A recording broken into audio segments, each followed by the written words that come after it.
পাকিস্তানের বেলুচিস্তান প্রদেশ আবারও শিরোনামে। পুলিশ ও সেনাবাহিনীর নিহতের সংখ্যা 42-এ গিয়ে দাঁড়িয়েছে। হামলা পাল্টা হামলা, সামরিক অভিযান বাড়ছে ব্যাপক হারে।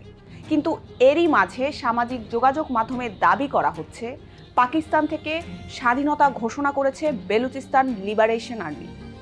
এই দাবি কতটুকু সত্য? পাকিস্তান কি সত্যিই ভেঙে যাচ্ছে? জানবো আজকের স্টার এক্সপ্লেন্সে।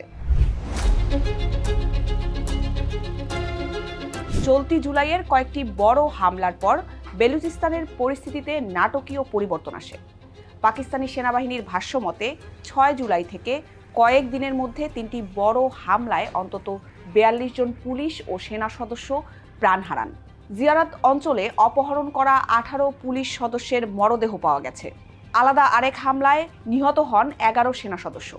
পরিস্থিতি এমন দাঁড়ায় যে পাকিস্তানের সামরিক মুখপাত্র লেফটেন্যান্ট জেনারেল আহমেদ শরীফ চৌধুরী কঠোর ভাষায় পাল্টা অভিযানের কথা জানান।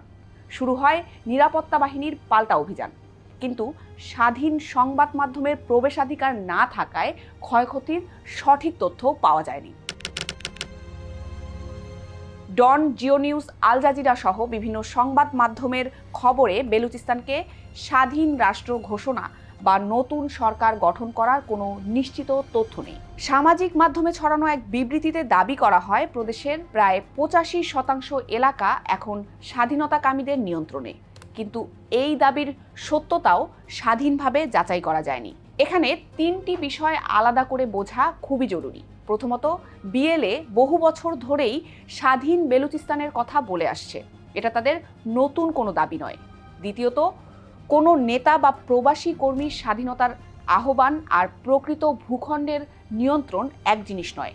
2025 সালেও কয়েকজন বেলুচ নেতা রিপাবলিক অব বেলুচিস্তানের দাবি করেছিল, কিন্তু সেটি কোনো স্বীকৃত সরকার বা প্রশাসনিক কাঠামোয় রূপ নেয়নি। তৃতীয়ত, কোনো সশস্ত্র গোষ্ঠী কয়েক ঘন্টা বা কয়েক দিনের জন্য কোনো এলাকা দখল করলেই সেটা স্থায়ী নিয়ন্ত্রণ বোঝায় না। অতীতে এমন সাময়িক নিয়ন্ত্রণের পর পাকিস্তানি বাহিনী আবার নিয়ন্ত্রণ ফিরে পেয়েছিল। বিএলএর দাবি 1948 সালে বেলুচিস্তানের তৎকালীন কালাত রাষ্ট্রকে জোর করে পাকিস্তানের অন্তর্ভুক্ত করা হয়েছিল। পাকিস্তান সরকারের দাবি সেই অন্তর্ভুক্তি হয়েছিল আইনগত প্রক্রিয়াতেই। এই ঐতিহাসিক বিরোধের সঙ্গে যুক্ত হয়েছে সম্পদের মালিকানা, রাজনৈতিক প্রতিনিধিত্ব, অর্থনৈতিক বৈষম্য আর মানবাধিকার লঙ্ঘনের অভিযোগ। বেলুচিস্তানে আছে বিপুল গ্যাস, কয়লা, তামা আর সোনার মজুদ। আর আছে গদর পোর্ট, যেটি চীন পাকিস্তান অর্থনৈতিক করিডোরের কেন্দ্রবিন্দু। বেলুচ জাতীয়তাবাদের অভিযোগ, তাদের সম্পদে অন্য অঞ্চল উন্নত হলেও স্থানীয় মানুষ এখনও পিছিয়ে। বহু বছর ধরে সংঘাত থাকলেও এবারে হিসাব আলাদা। আগে বিদ্রোহ মূলত উপজাতীয় নেতা আর দুর্গম পাহাড়ি এলাকায় ছিল। এখন এতে যুক্ত হয়েছেন শিক্ষিত মধ্যবিত্ত তরুণ, শহুরে জনগোষ্ঠী, এমনকি নারীরাও। বিএলএর কৌশলও বদলেছে। শুধু গেরিলা হামলা নয়, এখন হচ্ছে পরিকল্পিত হামলা, সাথে আছে আত্মঘাতী হামলাও। সংকট আরও জটিল করেছে গুম বা জোরপূর্বক নিখোঁজের অভিযোগ।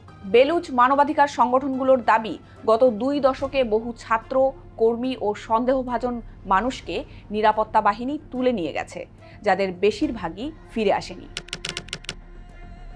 বর্তমান তথ্যের ভিত্তিতে এই কথা বলার সুযোগ নেই। বেলুচিস্তান পাকিস্তানের মোট আয়তনের প্রায় 44% হলেও সেখানে বাস করে দেশের মাত্র 5-6% মানুষ। বেলুচিস্তানের সরকারি প্রতিষ্ঠান, বিমানবন্দর এখনও পাকিস্তানি সেনাবাহিনীর নিয়ন্ত্রণে। বিএলএ বড় হামলা চালাতে পারলেও কোনো শহর বা বিস্তীর্ণ ভূখণ্ড স্থায়ীভাবে শাসন করছে না। নেই তাদের কোনো স্বীকৃত সরকার বা আন্তর্জাতিক স্বীকৃতিও। তবে পাকিস্তানের জন্য উদ্বেগের কারণও আছে। বিএলএর হামলার সক্ষমতা বাড়ছে, সঙ্গে যোগ হয়েছে খাইবার পাখতুনখোয়ায় তেহরিক-ই-তালেবানের পাকিস্তানে হামলা। পাকিস্তান দীর্ঘদিন ধরে অভিযোগ করে আসছে বিএলএকে সহায়তা করছে ভারতের গোয়েন্দা সংস্থা র, যদিও ভারত তা অস্বীকার করে আসছে। সব মিলিয়ে বলা যায় বেলুচিস্তান এখনও পাকিস্তানের অংশ, আর সেখানে রাষ্ট্রীয় কাঠামো এখনও কার্যকর। কিন্তু 8 দশক ধরে চলা এই বিদ্রোহ, দমন আর স্বাধীনতা আন্দোলনের চক্র সাম্প্রতিক সময়ে যে আরও শক্তিশালী রূপ নিয়েছে তা অস্বীকার করা যাবে না।